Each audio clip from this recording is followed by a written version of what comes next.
Rabbis in Georgia calling on Senate candidate Herschel Walker to say where he stands on the meeting last week between former President Donald Trump, and white nationalist Nick Fuentes. This meeting also included Ye, who has himself made anti-Semitic comments.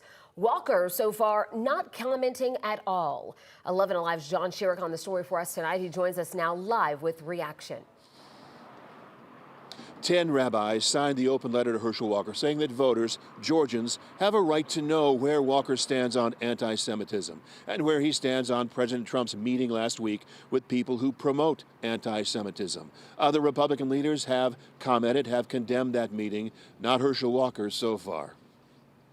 Rabbis in Georgia writing to Herschel Walker, quote, "Your silence is deeply troubling because he has not spoken out against President Trump for meeting last week with white nationalist Nick Fuentes and with Ye, who also promotes anti-Semitism. Rabbi Joshua Lesser says voters have a right to know what Walker believes. We need to be able to understand and to know whether this is a person who is going to be able to speak up against the most fundamental and clear forms of bigotry and hatred. Georgia Republican Governor Brian Kemp has condemned Trump's dinner with anti-Semites and a white nationalist. And that was a bad decision. There's no place for that in the Republican Party. Even Georgia Republican Congresswoman Marjorie Taylor Greene is now condemning Nick Fuentes, says she regrets attending the Fuentes conference earlier this year, believes Trump didn't know that Fuentes was going to be at his meeting last week. GOP consultant Leo Smith believes Walker's silence may be good politics in the days before Georgia's Senate runoff votes are counted. He's a very